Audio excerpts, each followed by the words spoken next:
Oh yeah! Bienvenue à l'univers de la santé, Phoenix Podcast. Je suis vraiment content de recommencer la saison 3 avec vous autres. Sam, comment ça va? Ça va super bien, man. Comme à chaque fois, on est bien excités. Ça fait un petit bout qu'on n'a pas tourné. Fait que saison 3, épisode 1, on passe en force. Ça fait quasiment un an qu'on n'a pas tourné. Fait qu'on a vraiment des très beaux sujets cette saison-ci. Puis on continue encore de parler de la perte de poids. On va quand même continuer de parler de comment avoir plus d'énergie, comment gérer le cortisol. On va parler de plein de différents sujets cette saison-ci. On a un sujet extrêmement intéressant aujourd'hui. C'est un sujet que beaucoup de nos clients qui viennent nous voir en clinique ont. C'est des baisses d'énergie et c'est une dévitalisation constante. Fait qu'on veut passer à travers le sujet en détail. On va parler des fuites énergétiques invisibles. Fait que comment réussir à avoir plus de vitalité et d'énergie? Ça va être un sujet vraiment, vraiment intéressant. Fait que tu dois en avoir quand même assez souvent des clients qui manquent d'énergie, toi aussi, hein? Ouais, ben en fait, juste avant d'aller là, il y en a gros qui nous suivent depuis très longtemps. Puis on a reçu beaucoup de commentaires de personnes disant hey, la saison 3 elle s'en vient quand? C'est comme time cool. Puis c'est des personnes de l'extérieur, genre même pas de Trois-Rivières, donc au Québec, un peu partout. Ce qui est vraiment nice. Et là, pour tous ceux qui nous ont suivis, je sais pas si vous nous écoutez sur YouTube, il y a l'image. Spotify, il l'a pas, mais si jamais vous écoutez sur YouTube, vous pouvez voir comme notre setup a changé un petit peu. Là. On a changé de salle, on a comme fait des modifications un petit peu. On a rendu des belles chaises de bureau, contrairement au fameux divan bleu. On est rendu avec beaucoup plus technologique, un portable au lieu d'avoir des feuilles papier. On passe au numérique. On change un peu le setup, mais le concept reste le même. Fait que oui, effectivement, Dieu, pour revenir à ce que tu dis, j'en vois beaucoup des personnes qui manquent d'énergie. Moi, je te dirais, la plupart des gens qui viennent nous voir, c'est pas nécessairement juste du poids, c'est un manque d'énergie. Puis souvent, ben, par l'entremise d'aider leur énergie ou d'augmenter leur niveau d'énergie, ben, le poids devient de plus en plus santé, de plus en plus sain. Mais à la base, les gens manquent d'énergie. C'est la raison, je pense, numéro un, pourquoi les gens viennent nous voir. Fait que c'est bon comme podcast. Ben, je te dirais souvent, les personnes, il faut entendre le message at large parce que veut pas Phoenix, expérience gestion de poids durable. Les gens vont entendre le message de la perte de poids, mais quand ils viennent nous voir, ils ont tendance à avoir des maux de tête. Ils ont vraiment de la grosse dévitalisation, ils ont des manques d'énergie et tout le kit. Fait que dans l'entremise, ça vient aussi à l'intérieur des objectifs. C'est tellement plus que juste la perte de poids. Là. C'est la santé, c'est la vitalité. La vitalité, c'est le mot, littéralement. Puis on va en parler aujourd'hui des fuites énergétiques invisibles parce qu'on parle justement du poids. Ça a un gros impact au niveau de l'énergie. Puis je vais vous le faire réaliser aujourd'hui. On va parler dans le fond des 6 différentes sources de fuites énergétiques. C'est un sujet qui est vraiment intéressant. Puis pourquoi est-ce qu'on a pensé à ce sujet-là? Parce que je sais pas pourquoi, là, mais je suis tombé sur une publicité la dernière fois à la télévision, puis j'avais trouvé ça complètement absurde, la chose qui me popait en tête. Puis je me rends compte que la société est un peu emprisonnée à l'intérieur de ces comment je pourrais dire? Ce lobbying-là. Puis dans le fond, la publicité, là, je la cite dans mes propres mots, là, de même, mais tu sais, en tant que tel, ça disait que la vie est parfois difficile, remplie d'intempéries, un manque de sommeil, un nouveau-né, un gros stress au travail. Puis en tant que tel, ils recommandaient de consommer leur petite boisson pour faire en sorte que tu aies plus d'énergie au courant de ta journée. Mais c'est là que je me suis dit, il y a du monde qui croit qu'en prenant une petite boisson comme ça, je ne citerai pas le nom, mais ça commence par un, ça finit par sûr. Puis au final, ils font à croire en termes marketing que dès que tu vas prendre ça, tu vas avoir plus d'énergie, mais c'est une boisson faite à 70 de sucre, bourrée d'additifs, puis tu le quittes. Fait on le voit que s'il y a des gens qui se font avoir encore dans le marketing à croire qu'en consommant ça, ils vont avoir plus d'énergie, ils ont pas compris la donne, là. Ça, c'est comme les fameuses détox. Ah, les bonnes vieilles Tu divas. fais ma détox de 19 jours et tu auras plus d'énergie, tu vas avoir perdu 42 livres. Si tu le fais 21 jours, c'est fini, mais 19 jours spécifiques. C'est con, là. Ah ouais, je sais. Ben, là, j'ai déjà vu. C'est du marketing. Tu l'as déjà vu aussi, les fameux jujubes perte de poids. Tu prends 3 jujubes 3 fois par jour, puis je sais, tu m'avais envoyé un screenshot, c'était bon ça, mais Capotais. je me souviens plus c'est quoi la compagnie, je la nommerai pas, là, mais tu sais. En fait, ce qui s'était passé, c'est que j'avais vu passer ça, si je ne me trompe pas, sur Marketplace. Tu sais, je t'avais envoyé un screenshot de la publication, puis moi, ce qui m'avait fait halluciner, puis là, tu sais, le but, c'est pas du jugement, là, mais un peu. Hop. Que dans le jugement, quand Tu tu sais, parles il y avait genre 100 commentaires. Là. C'était comme ceux qui veulent perdre du poids avec un bonbon. Mettons, je sais pas, 7 livres en 7 jours. D'un, c'est ridicule, 7 livres en 7 jours, mais de deux, c'était un bonbon, que par rapport, je sais pas qu'est-ce qu'il y avait là-dedans. de Il y avait 100 commentaires, man, il y a le monde qui commentait, oui, moi. J'étais comme, aïe, il y a un manque de compréhension dans le poids, en fait. d'où le pourquoi le podcast, l'univers de la santé existe. On veut démystifier tout ça. Fait que, tu sais, en tant que tel, moi, la première chose que je me suis dit quand j'ai entendu cette annonce-là, consomme notre produit à 150 calories de sucre, puis tu vas avoir plus d'énergie. Je me suis dit, Saint-Cyboire, les gens comprennent vraiment pas. Puis il y en a, là, ça se vend, puis c'est à l'international, ça. Fait que, une fuite énergétique, c'est quoi? Parce qu'il faut comprendre le concept, puis il en existe 6 différentes sphères. Fait qu'on passe en détail toute cette matière-là, puis on va essayer de vous le simplifier, on va dire, le mettre dans un jargon plus simpliste pour que les gens comprennent bien. Une fuite énergétique, dans le fond, c'est une situation où l'énergie disponible dans votre corps ne se convertit pas efficacement en vitalité. Ce qui veut dire que tu peux manger des calories. Les calories devraient se transformer sous force d'énergie dans ton corps, mais le corps n'est pas capable de bien l'apercevoir. Pourquoi? L'énergie peut se dissiper, se détourner ou juste se gaspiller par des mécanismes physiologiques, neuronaux ou comportementaux. Fait on va vous expliquer en détail pourquoi est-ce qu'il y a du monde qui mange super bien. Puis on le voit ça des fois. Là, j'ai une madame en face de moi, ça arrive régulièrement. Elle a un surpoids pondéré de 80 livres. Elle a 80 livres à perdre. Elle a un gros manque d'énergie. Je regarde son menu alimentaire, puis elle me promet, là, elle mange ça.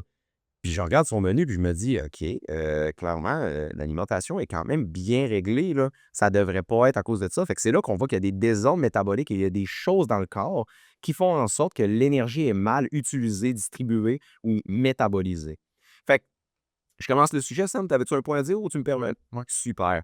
On parle des 6 types de fuites énergétiques. Je vais les citer là, on va les passer une en détail chacun, l'une après l'autre. La première, c'est la fuite énergétique calorique.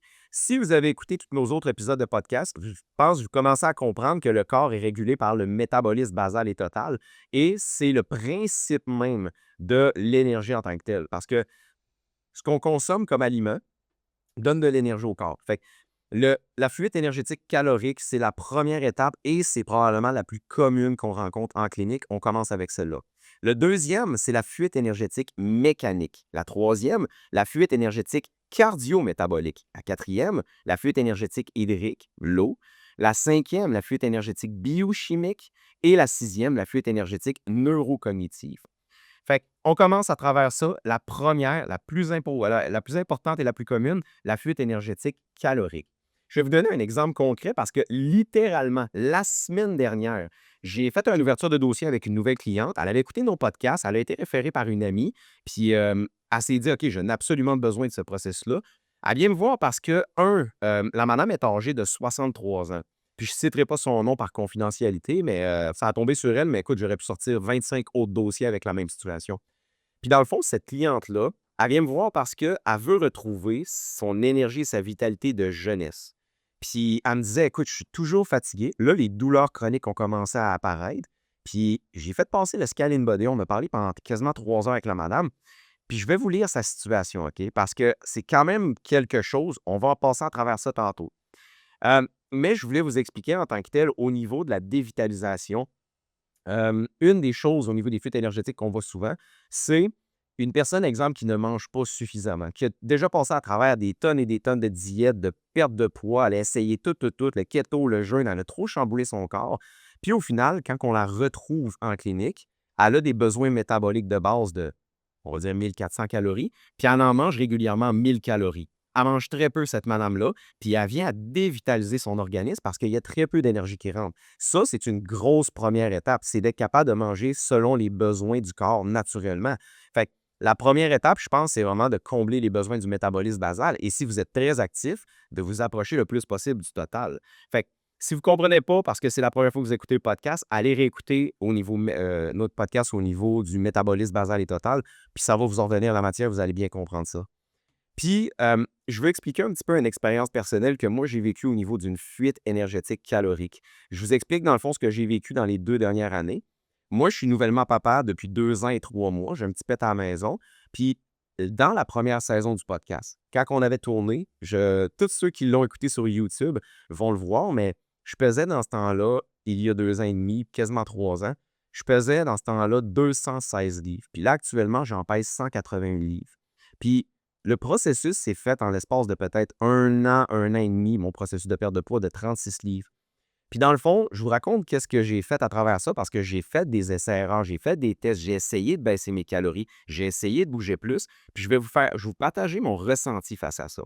Premièrement, c'est de comprendre que j'ai un métabolisme basal de 1850 calories. C'est ça le minimum que je dois manger chaque jour juste pour payer les fonctions inactives de mon corps. Et avec l'activité physique que je fais, mes 5 séances de muscu, mes 12-15 000 pas par jour et tout, je fais en moyenne une dépense totale de 3 000, ce qui veut dire que je ne peux pas manger plus que 3 000 à la base, estimé, là. Fait que mon expérience, dans le fond, au niveau de la perte de poids, c'est pendant les 9 premiers mois, j'ai mangé en moyenne 2500 calories. Ce qui veut dire que chaque jour, je créais un déficit de 500 calories. Et ce qui est intéressant, c'est que On regarde au niveau de mon énergie, j'avais une super de bonne énergie. On regarde au niveau de la libido, j'avais une super de bonne libido. On regarde au niveau cognitif, j'ai jamais vraiment eu de brain fog en face d'un client, même dans des très grosses rencontres de 3 heures et tout, où il fallait que je sois super concentré. Au niveau de la performance, j'ai pas augmenté mes performances au gym, mais j'ai réussi à les stabiliser. Au niveau de la masse musculaire, j'ai pratiquement perdu aucune livre de muscle à travers tout mon processus de perte de poids. Et un des points que j'ai remarqué le plus, j'avais besoin d'un seul café pour être super fonctionnel.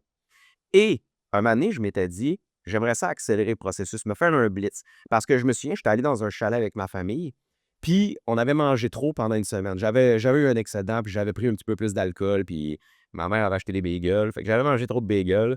Fait que je m'étais dit, on va me faire un 1 à 2 semaines pour bien récupérer de ça, puis je vais couper mes calories à 2100 calories. Je peux me le permettre entre 1800 et 3000, 2100, ça commence à faire un gros déficit. Fait que je me suis ramassé en déficit de 900 calories. Qu'est-ce qui s'est passé? Les 3 premiers jours, je me suis rendu compte que j'avais des rages de sucre. Après ça, je me suis rendu compte que tranquillement, pas vite, le matin, c'était pas mal plus dur de me réveiller. Mon sommeil était moins réparateur. La libido, ma blonde me l'avait fait savoir, mais j'avais vraiment moins de libido. Puis quand je me suis rendu compte que je rentrais chez nous, puis tout me tapait ses nerfs, j'étais vraiment irritable.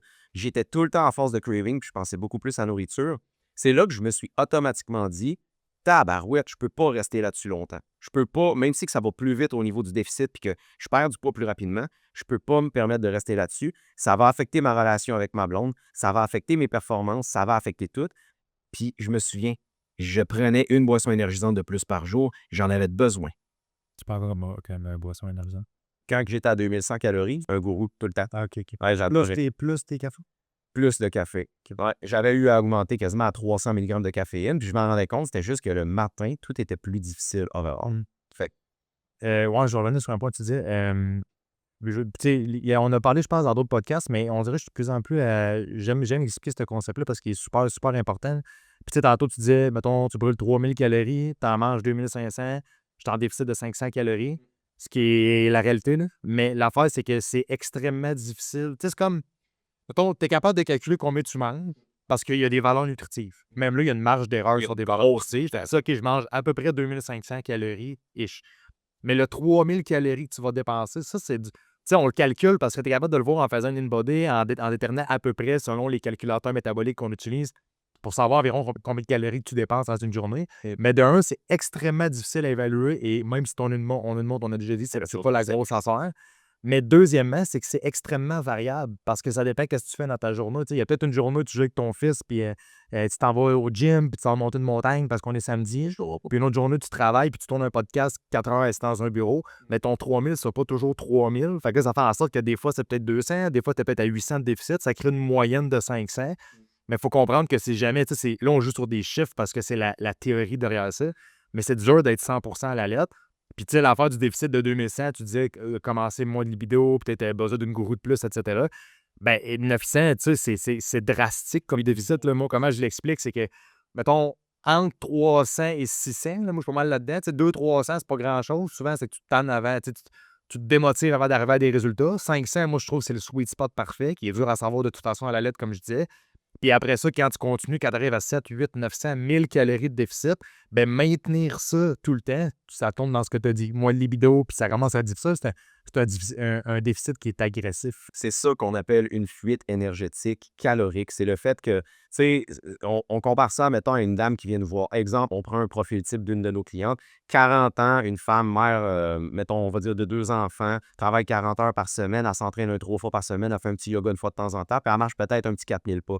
Cette madame-là, en tant que telle, si elle a des besoins métaboliques, on va dire de 1600, puis qu'elle essaye vraiment de perdre du poids à tout prix, puis qu'elle va tout couper, elle va bouger le plus possible, ben au final, c'est normal qu'elle n'ait pas d'énergie. Elle n'en consomme pas. Tu sais, au final, l'énergie que vous consommez, les calories sont une source d'énergie en tant que telle. C'est une valeur énergétique. Fait que tu manges 1000, 2000, 3000 calories, c'est toute la différence. 3000 calories, si tu es capable de manger 3000 calories et de l'absorber, de l'assimiler et de l'utiliser correctement, tu vas avoir du pep pour accomplir bien des choses dans ta vie versus si tu as rien que 1000 calories puis que tu assimiles ça. C'est sûr, tu as besoin d'une sieste, que tu crashes, que tu n'auras pas la libido puis tout. Fait que, tu sais, c'était Arnold Schwarzenegger, un moment donné, qui avait déjà cité ça dans son encyclopédie. Je pense que je l'ai déjà dit dans un autre podcast, mais j'avais trouvé ça super intéressant. Arnold, dans le fond, quand il est arrivé aux États-Unis, il était jeune, il va avoir 18 à 20 ans. Puis il parlait pas un mot anglais, il avait son gros accent allemand. Oh, puis il voulait devenir acteur, il était en train de s'entraîner pour devenir le meilleur bodybuilder au monde. Autrichien. Autrichien. Autrichien, ouais, c'est Ouais. ça. Puis ouais, il est autrichien, exact. Puis Arnold, dans le fond, quand il est arrivé, il a commencé à s'entraîner 3 heures par jour. Dans le temps, il n'y avait pas la même science que maintenant. Il ne comprenait pas tout comment l'hypertrophie fonctionnait. Il allait pousser fort, prenait du petit gaz, puis il mangeait le plus qu'il pouvait. C'était pas mal ça. Puis un moment donné, son entraîneur qui était, je me souviens plus, je pense que c'était Joe Weider qui avait rencontré directement. Puis c'était le gros développement du bodybuilding, puis tout dans ce temps-là. Puis un moment donné, il s'était fait dire par son entraîneur, écoute, tu veux devenir tout ce que tu as comme ambition, tu ne pourras jamais avec ce nombre d'énergie-là. Tu ne manges pas assez. Fait que qu'est-ce qu'il lui avait expliqué? Puis c'est là qu'Arnold, dans son encyclopédie, avait cité, à partir de ce moment-là, j'ai compris comment prendre le pouvoir de tout faire ce que je voulais dans la vie.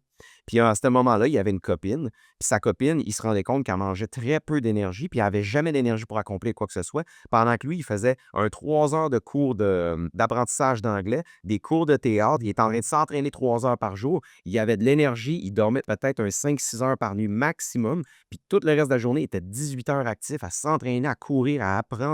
Mais au final, s'il avait mangé 2000 calories, comme on va dire l'homme normal, il n'aurait peut-être pas réussi à passer à travers ça. Mais lui, sa dépense était de 4500, puis son coach lui avait tout de suite expliqué, tu vas manger plus parce que tu dois absorber plus ça. Il ne te faut pas de fuite énergétique si tu veux accomplir ce que tu veux. Fait que je sais pas si c'est clair le premier point, mais la fuite énergétique calorique, c'est la base. Et quand une cliente vient me voir et qu'elle me dit j'ai pas d'énergie, puis je fais juste regarder, elle mange le matin, elle déjeune pas parce qu'elle jeûne, parce qu'elle a appris que c'était bon, elle ne collationne pas.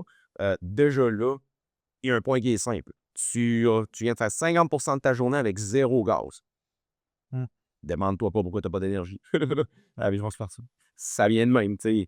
Fait que la fuite énergétique calorique, c'est vraiment important. Puis moi, je l'avais ressenti vraiment. Je ne peux pas et je ne veux plus me permettre un déficit de plus de 500 calories par jour par rapport à tout mon mode de vie. Ça m'impacte trop négativement dans toutes mes sphères, puis ça n'est pas soutenable et durable sur le long terme. De toute façon, là, on en parle souvent, puis la raison pour laquelle tu ferais un déficit de 900 calories, exemple, je prends la tienne, là, c'est pour aller chercher une vitesse qui est plus rapide. C'est la seule raison, alors, parce qu'il n'y a aucun avantage à faire un déficit de 1000 calories, là, je fais un chiffron, genre, puis être bien. Là. À la base, on veut, tu sais, mettons, on parlait d'Arnold, j'ai eu un flash, mais mettons qu'on parle des compétitions de fitness, là, plus que tu es lean quand tu approches, plus que c'est facile de te préparer parce que moins que tu as besoin de faire un déficit qui est grand. Si tu te maintiens à l'année longue à 25-30 puis tu fais une compétition de fitness, il va falloir que tu fasses un déficit calorique pendant extrêmement longtemps ou si tu es très, comme tu viens de dire, si tu es très, très proche de ta compétition, il va falloir que tu ailles extrêmement drastique. Et ça, ben, si tu veux pas ça, à moins de. Souvent, ceux qui vont faire des affaires plus drastiques, c'est, je vais prendre l'exemple souvent d'un boxeur, tu as un poids X à atteindre pour une pesée. Puis là, il te reste 2 semaines, puis il faut que tu perdes 6 livres. Habituellement, c'est 2 livres tu sais, mettons 2 livres en 2 semaines, une par semaine. Tu en as 6 à perdre. Il faut que tu ailles chercher un déficit de 1000-1200 calories. Ils s'en foutent, eux autres, ils vont le faire parce qu'ils ont un poids X, puis après ça, ils savent comment s'alimenter. Mais en général, tu veux pas ça. Là. Parce que là, ils font ça 2 semaines, 3 semaines, ils arrivent sur la balance, après ça, ils retournent se bulker puis manger, puis essayer. Fait que c'est un sacrifice, mais je pense que tu viens de le dire. Plus tu vas mettre un grand déficit calorique, le moins longtemps que tu vas être capable de le tenir. Ouais, mais c'est pas Fait que je le vois souvent, mais j'ai des clientes, hey, voyons donc, tu peux pas me créer plus que 400 calories de déficit. Non, tu t'offres pas par rapport à tes comportements, par rapport à le poids, à- tout le monde veut perdre 30 livres en 30 jours, mais ça n'arrivera pas. Tu sais, la moyenne en général, là, ça devrait être maximum 1 livre par semaine.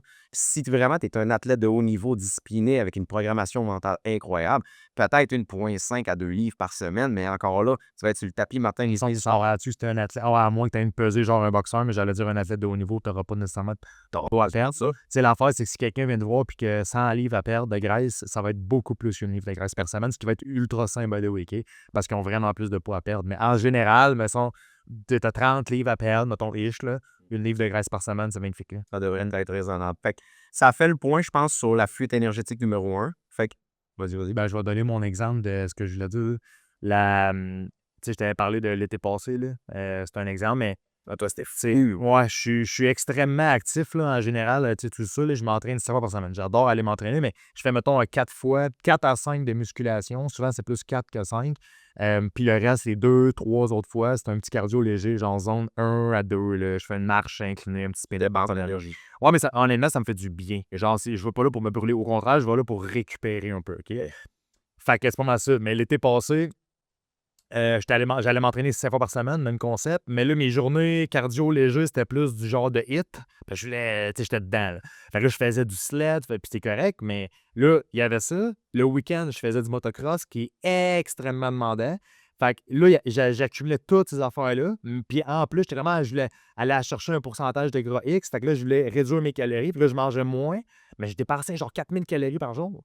Fait que là, puis là, tu sais, mon sommeil, souvent, il était affecté. Je dormais quand même bien, mais j'en avais besoin, là, mais il était affecté un peu. Fait que là, qu'est-ce qui se passait? J'étais tout à brûler. Blessure à l'épaule, blessure au genou, blessure au poignet. T'avais une fuite énergétique. Ben voilà, j'avais pas assez d'énergie versus tout ce que je dépensais. La solution, c'était-tu de réduire ce que je faisais comme exercice physique global ou de manger plus? Moi, je pense que c'était un mix des deux, mais le gap entre les deux était définitivement trop élevé et c'est exactement ce point. Parce que, après ça, on passera à l'autre point, mais tu sais, faire plus d'activité physique, si vous êtes vraiment un athlète, que vous avez une compétition où vous devez vous préparer, ça le fait, mais des fois, faire plus d'activité physique pour accélérer un processus de perte de poids, c'est pas nécessairement la solution ultime parce que ça va te demander d'être capable de réguler ton alimentation. Tu sais, chaque personne est différente, il y a des complexités derrière ça, puis même nous, les coachs, on fait des erreurs, on fait des tests encore à ce jour. Fait que c'est intéressant quand même de voir parce que toi, c'était à l'autre opposé. Tu avais besoin d'énormément de calories en fou, puis tu n'étais quasiment pas capable de soutenir ces besoins-là en termes de volume alimentaire. Puis moi, c'était l'inverse. J'étais en perte de poids, puis j'ai voulu accélérer ça. Fait qu'on a comme vu l'autre opposé du spectrum. C'est quand même intéressant. Autre point? Ouais. Numéro 2, les fuites énergétiques mécaniques. Et ça en est un bon. Puis ça, là, souvent, là, ça fait un bon, allez dire, une bonne méthode choc, on va dire, à mes clients, clientes. Puis j'aime ça, faire une méthode choc. En psychologie, en PNL, dans le fond, on utilise ça pour vraiment aller, on va dire, aller directement à la source du pourquoi tu veux faire quelque chose. Puis ça, j'aime ça, aller faire des petites méthodes choc comme ça. Je vous explique, dans le fond, un cas cliente que tantôt je vous ai cité. Dans le fond, la fuite énergétique mécanique, c'est le surplus pondéral. Ça veut dire c'est le surplus de gras que vous allez avoir sur vous. Et ça, c'est une énorme taxe énergétique. Énorme. Puis je vais vous le faire réaliser. J'ai l'analyse InBody juste ici on a un scan à la clinique c'est pour les clients qui ne le savent pas, les personnes qui ne le savent pas. On a un scanner ici qui nous permet de tout voir ce qui se passe à l'intérieur de votre corps, masse musculaire, segmentation, le niveau de gras viscéral, tout. Puis ce qui est intéressant, c'est que là, ça tombe sur cette madame-là parce que c'est un exemple parfait, mais ça aurait pu être littéralement, comme j'ai dit, une vingtaine, trentaine d'autres clients. J'en ai des tonnes de profils qui sont exactement comme ça, puis que les gens viennent nous voir pour ça. Je vous fais le résumé OK de l'analyse. Cette cliente-là, elle vient me voir parce qu'elle veut perdre du poids, elle en a besoin, elle veut retrouver sa vitalité de jeunesse, puis elle commence à avoir des grosses douleurs chroniques qui la limitent énormément. Elle est âgée de 63 ans, elle mesure 4 pieds 11, elle pèse 166 livres de poids corporel. Et la bioimpédance détermine le poids génétique. Ça veut dire tu devrais être à ton 100% génétique. Et elle est actuellement à 160% de son poids génétique. Donc, elle tient 60% plus de poids que ce que naturellement elle est conçue pour. Son cœur, son foie, ses reins, etc. Si tu fais le calcul rapidement, elle pèse 166 livres et elle a 160% de poids. Son 100% de poids madame devrait peser 100 livres à 105 livres à peu près en termes de poids santé ultime. Logique de même. Elle a 84 livres de graisse au total sur elle, ce qui lui donne un pourcentage de graisse de 50,5 livres, ce qui fait en sorte 50,5%. Ce qui fait en sorte qu'elle est classée comme étant en obésité trimorbide. C'est vraiment la dernière section. Puis avec l'obésité trimorbide vient des problématiques. Et je lui ai dit parce qu'elle réalisait en face de moi, puis je le vois dans le visage des gens, j'utilise des techniques en PNL pour vraiment essayer d'aller ancrer, de faire en sorte qu'il y ait un pourquoi qui s'active, puis que les gens veulent perdre du poids, puis qu'il y ait une raison ultime, puis qu'ils ne décrochent plus que ce soit pour le reste de leur vie. Tout part d'un pourquoi. Puis cette madame-là, je le voyais que quand je lui disais ça, il y avait des prises de conscience. Hein, voyons, OK, wow, OK, tel niveau, hein, tel gras. Oh mon Dieu, c'est le temps que je me prenne en main. Puis elle me disait des phrases de même. Mais il y a un moment qui m'a marqué. On a ici dans la clinique un gym adjacent à notre clinique. Puis je lui ai dit, écoute, je te fais faire un petit exercice, OK, juste pour une prise de conscience. Lève-toi, viens avec moi. Elle m'a suivi dans le corridor. On est allé directement dans le gym. À côté du rack à dumbbell, j'ai pris 2 poids de 30 livres. Je répète, elle a 60 livres de surpoids à perdre. Elle a 59,5 livres de gras à perdre pour atteindre son poids santé ultime. Fait que 60 livres de trop. Je lui place les 2 dumbbells de 30 livres. Je le regarde puis je lui dis, blesse-toi pas, s'il te plaît. Je t'inviterai à essayer de lever les poids. Fait qu'elle s'installe les 2 mains sur les poids. Elle commence à tirer. Tu y vas tout de suite le dos rondir. Hé! Là, elle me regarde, elle prend 2 minutes, là. Elle me regarde droit dans les yeux quand elle me dit: «Ah mon Dieu!»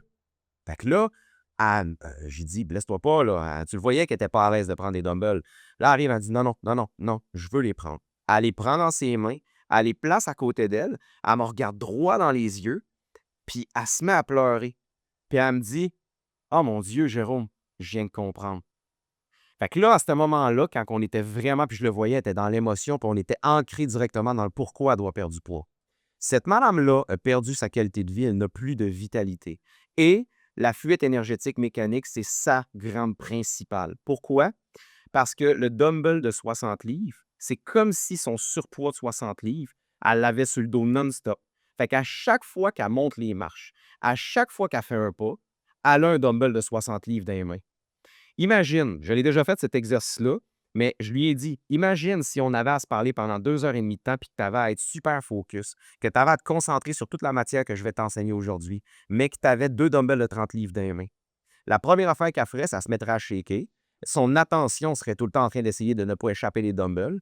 Elle ne serait pas capable de se concentrer cognitivement. Puis c'est sûr qu'à la fin de la journée, elle manquerait d'énergie. Ça allait tout le temps 2 dumbbells de 30 livres dans les mains. Ben, c'est ce que cette femme-là, de 63 ans, a temps plein dans ses mains. Fait que de réaliser c'est quoi une fuite énergétique mécanique, c'est si tu es un gars qui travaille sa construction, si tu es une mère de famille puis que tu traînes un 40-50 livres à perdre, honnêtement, c'est quelque chose qui va être sain pour ta santé et pour ta longévité de le perdre, le poids. Mais pour ton énergie, c'est un énorme perturbateur, c'est une grosse fuite énergétique. Fait que de faire le trajet, puis oui, ça va te demander des sacrifices puis de sortir de ta zone de confort, mais de faire le trajet pour décider de perdre ce poids-là, va te redonner ta vitalité, puis tu vas rajeunir énormément. Je le disais à madame, puis elle me le disait elle-même aussi. Je lui disais, écoute, je regarde tous les biomarqueurs au niveau de la bioimpédance, le gras viscéral, le poids, la masse musculaire, le niveau d'hydratation, la segmentation musculaire.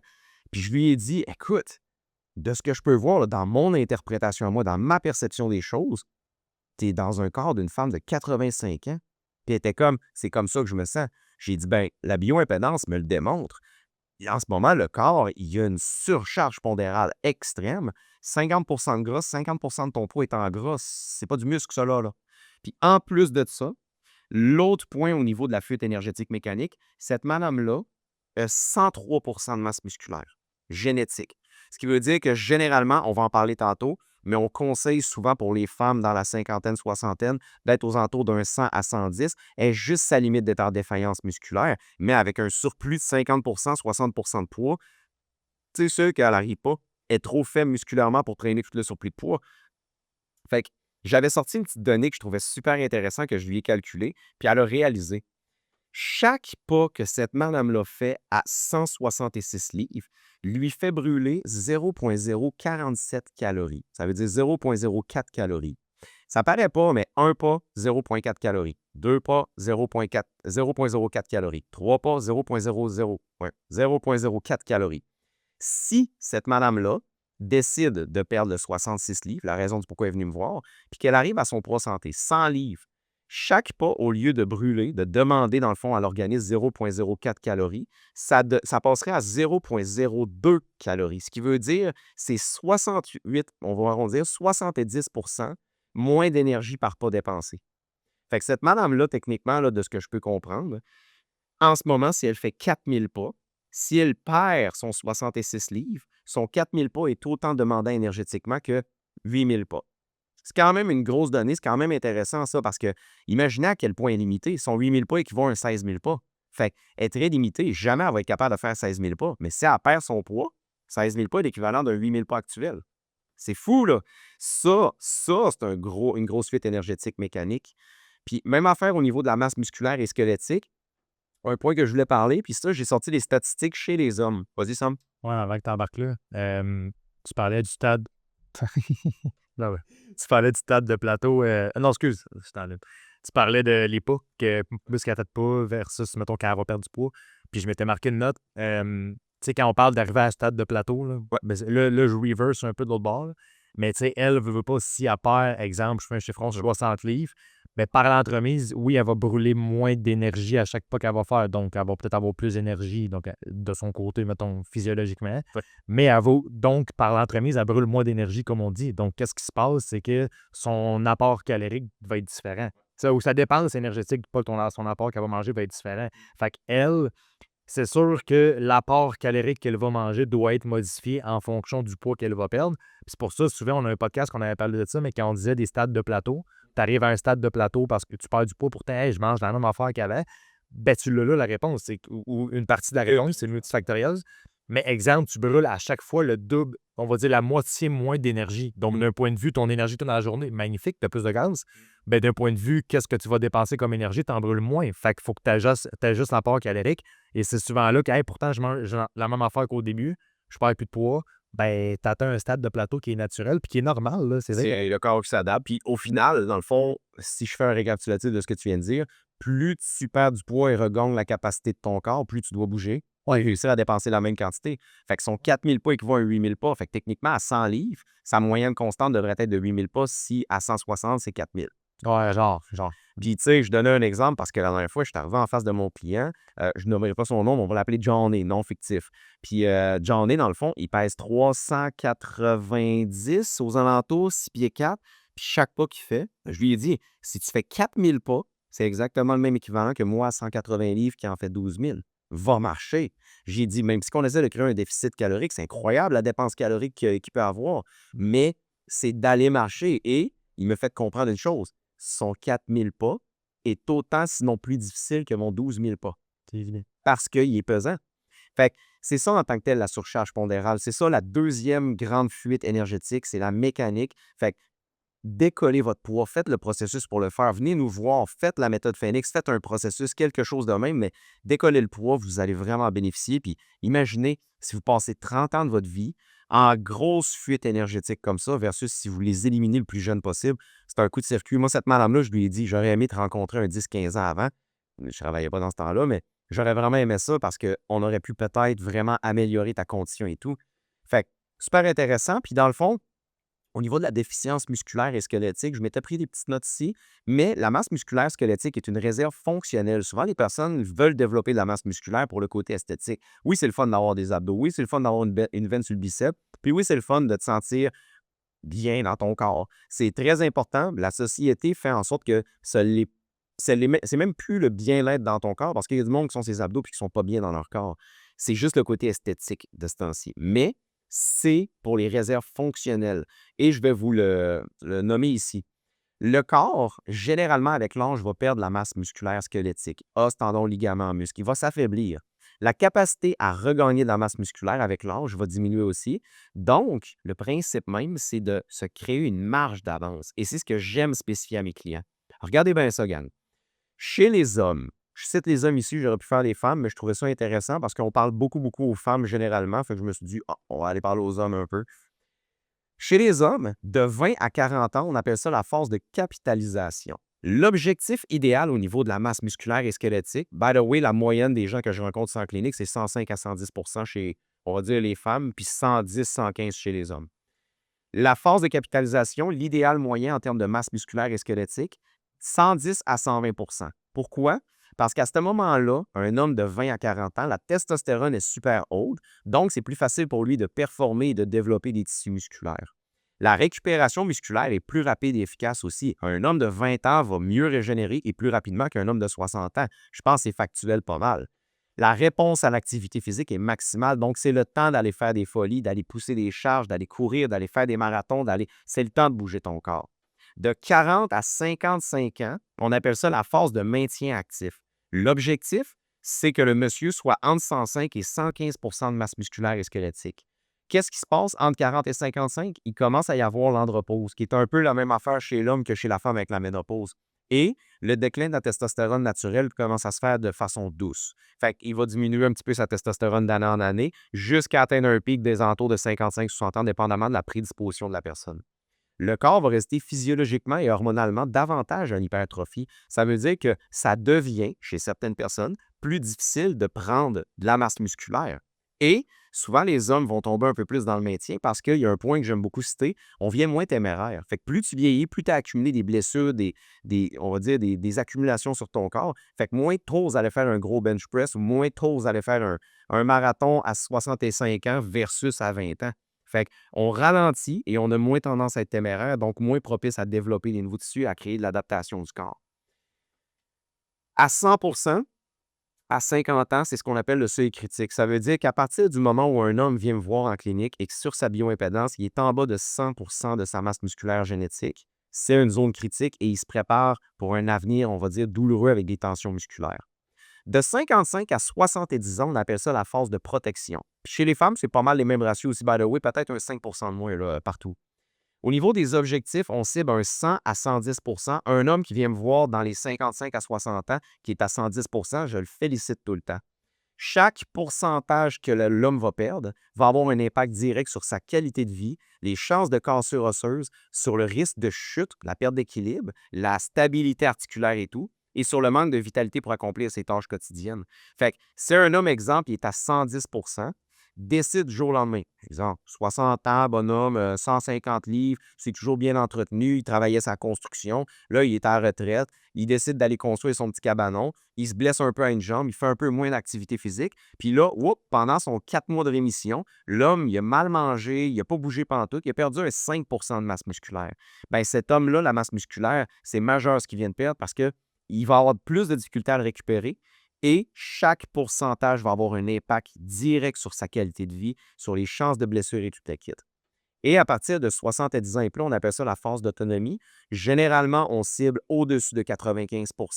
En bas de 95, on va voir à chaque année une perte d'autonomie accélérée et une augmentation des fractures et d'hospitalisation chez tout type.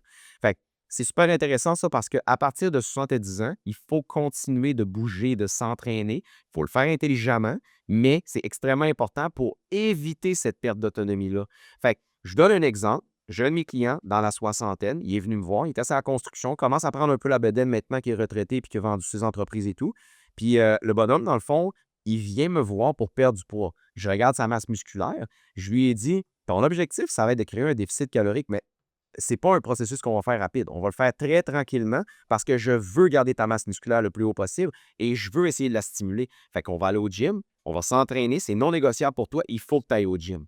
Et on va essayer d'aller stimuler sa masse musculaire parce qu'il s'en allait se tirer dans le pied. Puis un gars, c'est la construction, ça va continuer de faire de la construction, même à la retraite. Je voulais qu'il soit capable de continuer de faire ça sur le moyen et long terme. Fait que ça se prépare, la vieillesse. Hein. Je voulais finir sur un point. Tantôt, tu parlais de. Puis au même moment que tu parlais, je suis allé voir pour être sûr. Tu sais, tu parlais de. Je vais m'avancer. Tu parlais de la masse musculaire là, qui est super importante. Là. Puis je sais, j'avais déjà entendu parler de ça. Fait que je suis comme. Je suis allé voir rapidement. Là. Mais check ça, comment c'est impressionnant. 2 secondes. 20 à 30 des personnes âgées décèdent dans l'année suivant une fracture de la hanche. Et, Quand même, OK? Puis là, je faisais un lien parce que, dans le fond, il appelle ça la sarcopénie. ouais, ça se De genre perdre énormément de masse musculaire quand tu vieillis. Puis là, j'ai dit, OK, ben c'est quoi personne âgée? Tu sais? Puis ça dit, dans le fond, 65 ans et plus, minimal, là, qui décèdent dans ces moments-là. Risque qui augmente fortement après 75 ans, pic critique après 80 ans. Donc, il disait le chiffre 20-30 concerne surtout les personnes d'environ 80 ans et plus. Fait que si t'as 83, tu t'es jamais entraîné de ta vie, puis t'as les os ultra fragiles, t'as plus de masse musculaire, tu tombes, tu te casses une hanche, t'as pas bien de chance de te relever comme du monde. ben, l'affaire, c'est pas juste que c'est pas le fait que tu te casses la hanche, c'est que là, après, qu'est-ce qui se passe? Tu bouges plus. Fait que là, t'es inactif. Qu'est-ce qui se passe? Métabolisme ralentit. Qu'est-ce qui se passe? Masse musculaire diminue. Et là, toutes les espèces de cascades hormonales vont s'enchaîner. Puis ben là, ça le prouve. Là, tu décides de plier. C'est quand même impressionnant. Là. Fait que, tu sais, en résumé, c'est. Puis, tu sais, on en parle ici, là, dans le fond, les fuites énergétiques, mais. T'as pu me tromper. Ouais, fuites énergétiques mécaniques. Mais le principe même, c'est si vous arrivez à votre retraite, exemple, si tu écoutes ce podcast-là et que tu arrives à ta retraite avec un surpoids de 40, 50, 60 livres et une masse musculaire faible, tu n'aimeras pas ta retraite et tu vas être extrêmement limité par des fuites énergétiques mécaniques. Fait que ça se prépare une retraite, ça se prépare une vie. Fait que, tu sais, comme moi, l'exemple, c'est comme tantôt j'ai cité, j'ai perdu 36 livres. Pourquoi? Parce que anciennement, il y a 2 ans et demi, mon objectif, c'était juste la performance, puis j'étais beaucoup dans l'esthétique. Je voulais être le plus massif possible, puis je voulais porter du X large, puis du XX large, puis c'était ça mon but, d'être fort, d'être musclé, de paraître gros, puis tout. Quand j'ai eu mon enfant dans mes mains, ma perception a complètement changé. Quand tu as un enfant, tu te rends compte que c'est plus à propos de toi, c'est à propos de nous, c'est une famille, c'est complètement une autre optique dans la vie. Fait que je m'étais dit, aïe aïe, j'ai 30 ans, j'ai un enfant, J'ai fait de la performance de l'âge de 16 ans à 30 ans. Maintenant, mon objectif premier, c'est la longévité, c'est la vitalité, c'est d'être capable de prendre mes petits-enfants dans mes mains plus tard, c'est d'être capable d'aller au terrain de soccer quand il va être là, c'est d'être capable de pouvoir l'aider quand il va avoir besoin d'aller tondre des gazons pour sa première entreprise, c'est d'être là et de show up avec mon enfant. Puis je rencontre trop de personnes qui sont âgées de 30, 40, 50 ans. 30 ans, c'est super jeune, mais même 50 ans, je considère assez jeune, qui viennent me voir en clinique puis qui n'ont même pas la qualité de vie, la composition corporelle pour être capable de jouer avec leur enfant. Il y en a qui viennent me voir puis ils sont essoufflés à aller jouer au soccer 3 minutes avec leur enfant. C'est fou. Fait que ça se prépare un corps. Et les fuites énergétiques mécaniques, si vous avez des grosses drops d'énergie, première étape, perdez du poids, vous allez voir, c'est majeur. Dernier petit exemple avant de passer au prochain sujet. Tantôt, je parlais du sac de roche de 60 livres sur le dos de ma cliente, mais ma cliente, je lui ai fait un exercice. Puis, tu sais, je regarde, mettons, ici sur la bioimpédance. Elle a dans son bras droit 4,59 livres de masse musculaire. Et dans son bras droit, elle a 11,3 livres de gras. Fait que si tu fais le calcul, elle a 4 livres de masse musculaire et 11 livres de gras total. Fait que lève ton bras. Elle lève son bras. Je dis baisse ton bras. Elle baisse son bras. Lève encore ton bras. Elle lève son bras. Alors baisse ton bras. Je lui ai dit combien de fois tu penses que tu es capable de lever ça dans une journée complète? Ah, écoute, je sais pas, là, mais déjà, ça me fait mal à l'épaule. Je suis comme, c'est sûr, tu as un dumbbell de 15 livres dans les mains. Si elle perd son pourcentage de gras en surplus, elle va aller décoller peut-être un 8 livres de gras dans le bras droit sur son 60. C'est majeur, là. Fait que si son bras, à la fin de son processus, il pèse 7 livres total. 7 livres versus 15 livres, combien de fois vous êtes capable de lever votre bras dans une journée? Ce sont des fuites énergétiques mécaniques. Je pense que c'est assez clair, le principe. T'avais-tu des points à rajouter là-dessus avant la prochaine fuite? Passe au prochain. Puis, by the way, on ne l'a pas dit là, mais si vous écoutez le podcast, si vous aimez ça, si vous voyez des clips, partagez, s'il vous plaît. Faites en sorte de nous faire un petit like. Faites 5 étoiles, c'est vraiment important. Parlez-en, c'est notre paye. On vous donne du beau contenu. Ça fait 8 ans que moi et Sam, on travaille en clinique ici à aider des milliers de personnes. Puis, on vous partage toutes nos compétences et connaissances. Ça nous fait vraiment plaisir. De votre côté, s'il vous plaît, mettez-nous un 5 étoiles, que vous soyez sur Spotify, Balado, peu importe quoi. Faites-nous, s'il vous plaît, ce plaisir-là de juste nous partager. C'est notre meilleur paye. Merci. Troisième point, fuite énergétique cardio-métabolique. Ça en est une autre aussi que les gens ne soupçonnent pas. Puis, tu sais, nous autres, à la clinique, là, on a accès à une bioimpédance in-body. Fait que ça nous permet de tout voir ce qui se passe à l'intérieur du corps d'une personne, autre qu'un profil sérologique, là, mais ça nous permet vraiment de voir beaucoup de choses au niveau métabolique et de la composition corporelle. Puis dans le fond, je vous explique c'est quoi la fuite énergétique cardio-métabolique parce qu'on est tous touchés par ça, à part, on va dire, des personnes extrêmement lean, mais on est tous touchés par ça, à part aussi des enfants très, très lean, mais lean dans le fond. La fuite énergétique cardio-métabolique, c'est lorsque la graisse viscérale devient trop haute. Ça crée des désordres métaboliques actifs dans le corps. Fait que la graisse viscérale, c'est le gras qui se loge dans votre cœur, autour de votre cœur, dans vos ventricules, autour de votre foie, dans les artères. C'est vraiment le gras qui va venir empêcher le bon fonctionnement des organes. Et pourquoi je dis que tout le monde est touché par ça?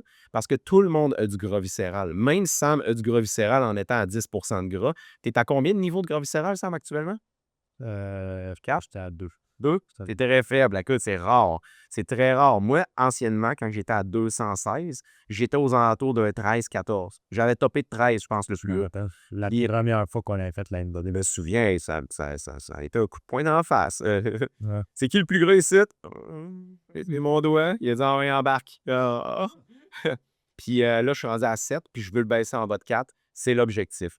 Mais le gras viscéral en tant que tel, c'est, je donne l'exemple avec ma cliente, elle est à 160 de poids génétique, ce qui veut dire que 60 trop de poids. Elle a à perdre 60 livres de gras. Et à l'intérieur de son gras, ce qui est intéressant, c'est qu'elle a 40 livres, pas loin, à peu près un 35 livres de gras au niveau du tronc. Ça veut dire que son niveau de gras viscéral est à niveau 20. Et je vous explique qu'est-ce que ça veut dire, d'accord? Niveau 20. Elle a fait un saut aussi quand je lui ai expliqué ça de même. De niveau 1 à 9, on considère que c'est une zone saine. Ça veut dire qu'au niveau de la cardiologie, on appelle ça le risque d'indice pharyngale, l'index pharyngale, c'est le risque de faire un AVC dans les 10 prochaines années de ta vie. Une problématique cardiaque, en fait, de mourir de. Puis, dans le fond, de 1 à 9, le risque est très, très faible. Au-dessus de 10 à 15 de niveau, le risque cardio-métabolique est accru. Ça veut dire que là, tu commences à avoir un indice pharyngien plus haut, tu commences à avoir des risques d'infarctus, d'une problématique cardiaque, de thrombose, tu commences à avoir des risques de blocage au niveau des artères et tout. Fait on le voit que ma cliente qui était à niveau 20, c'est plus haut que ça. Niveau 15 et plus, on tombe dans une zone pathologique, même si la personne a de l'air en forme. Il y a du gras logé autour de son cœur, dans son foie. Il y a du gras qui est nocif et qui crée de l'impact métabolique, des dommages métaboliques et des dysfonctions au niveau de certains aspects de son corps. Fait que c'est vraiment important, quand je lui ai fait comprendre ça, elle a tout de suite fait « Oh mon Dieu, mais je devrais aller voir mon médecin. » J'ai dit « Honnêtement, ton objectif, c'est de perdre du poids, définitivement. Mais oui, garde quand même un tracking avec ton médecin, fais ta prise sanguine régulièrement, va voir comment se passent tes triglycérides, toutes ces choses-là. C'est sûr, c'est important de garder un beau contrôle là-dessus parce que métaboliquement, il y a des problématiques. On peut le voir sur la bioimpédance in-body. Et je vous explique dans le fond que c'est quoi les avantages d'avoir un gras viscéral faible. Et by the way, pour avoir un gras viscéral plus faible, c'est de perdre du poids. Cette madame-là, 40 livres dans le tronc, il faut qu'elle perde du gras. Il faudrait qu'elle perde 30 livres dans le tronc. Simple. Puis son gras viscéral va baisser. Puis après ça, on va aller switcher, travailler des habitudes pour encore plus abaisser ça. Tu n'avais pas de point à rajouter là-dessus avant de. Ben, en fait, il y a peut-être une chose qui pourrait être importante, là. Tu sais, tu parles de. Moi, je l'explique ben, un peu de même, mais un petit peu différent. Mais tu sais, tu parlais du niveau 1 à 9, parce que j'ai tes notes devant moi, là. Ouais. Niveau 10, niveau 15, etc. Tu sais, on s'entend que c'est progressif, là. Ouais, Dans le sens que, Tu passes par exemple, 15 d'un coup. non, c'est ça, là, mettons 1 à 9, il y a 2, 3, 4, 5, 6, 7, 8. Fait que, tu sais, évidemment, t'es mieux à 3 qu'à 8 ou 9, même si c'est une espèce de zone. Mais comme tu dis, c'est toujours progressif. Puis moi, ce que je me suis rendu compte, c'est plus par expérience, ça, c'est pas rien de donner quoi que ce soit, là. À chaque fois que les gens viennent nous voir et qu'ils perdent à peu près 4 à 5 livres de graisse, overall, il y a environ un de niveau de graisse viscérale qui vont descendre sur une in-body qui, by the way, n'est pas nécessairement la donnée que tu vas tout savoir, mais ça donne un très, très bel aperçu. Fait que, tu sais, quelqu'un, mettons, qui serait, mettons qu'on prend ton exemple de 4 avec 14, tu disais, ou 13, là, je pense que tu l'avais fait. Bon, mettons, tu veux être à 8, on va dire, tu veux perdre 6 de graisse viscérale. C'est un niveau, on s'entend. Ben, 6 fois 4, on va dire 24.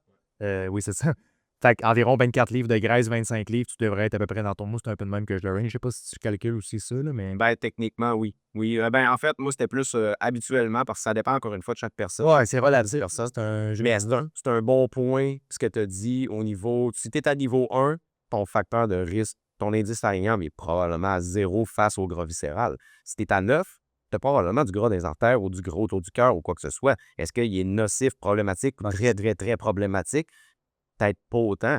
Mais moi, ce qui est intéressant, puis tu sais, je ne dirai pas là, mais je connais une personne qui a, je ne dirai pas son nom, mais je connais une personne très proche qui avait un niveau de gras viscéral à 7, puis il a une artère complètement bouchée. Ouais, mais tu sais, c'est ça, c'est pas de dire, c'est pas un diagnostic de quoi que ce soit, là, c'est juste de comprendre que ça peut augmenter les risques. C'est vraiment, vraiment ça. C'est un indicateur. Moi, j'ai eu 4 fois des niveaux 1. OK? 3, tes autres clients, ben un c'était jeune, ouais. Ben, en fait, c'est pas lui qui venait me voir pour ça, là, c'était sa mère, mais son fils était là, il avait, je pense, 12 ans, là, un joueur de soccer, là, un jeune, tout maigre, là, ben correct comme d'habitude. Puis il était à 1, on a fait sa body pour le fun.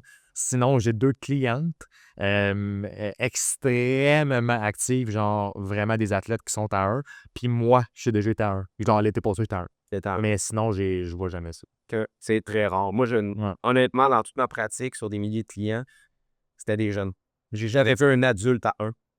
Ça aurait été bon que je sois à côté de toi pendant ta body, mais là, je t'ai pas. J'ai fait 2 filles. C'est genre, il a juste effacé avec du 4. Il a effacé la petite ligne du 4.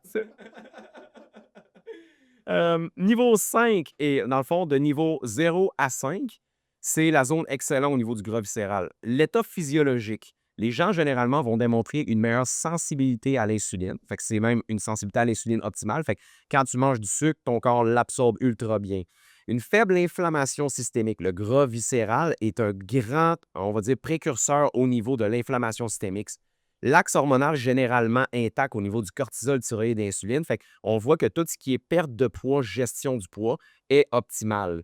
Si on regarde en tant que tel, une meilleure perception de la flexibilité métabolique, fait que si tu prends du poids, ben si en fait tu veux jouer avec ton métabolisme, puis des fois avoir des petits excès, ton corps te le permet super bien. Généralement, l'énergie est plus stable, puis tu vas avoir moins de stress cardiovasculaire, c'est normal. Le cœur s'adapte mieux. Fait qu'une personne qui a, exemple, un niveau de gras viscéral 13 versus une personne qui a 1 Va-t'en y faire un sprint, ça se peut qu'à la 13, le cœur prenne plus de temps avant de se reconditionner normalement. Hmm. Excusez. Si on s'en va au niveau 15, qui est problématique en tant que tel, les personnes, généralement, vont démontrer une résistance à l'insuline plus prononcée. Ça veut dire qu'ils ont une mauvaise gestion énergétique et le corps va moins bien transformer le glucose. Ils vont avoir une sécrétion accrue des cytokines inflammatoires. Et ça, c'est un gros précurseur, je le dis souvent. Lorsqu'une personne a un gras viscéral au niveau 10, fort probable que oui, il y a plus d'inflammation systémique dans le corps parce que c'est un précurseur. Et activation chronique du système nerveux sympathique, donc le cortisol et le stress vont être vraiment, vraiment, vraiment plus présents.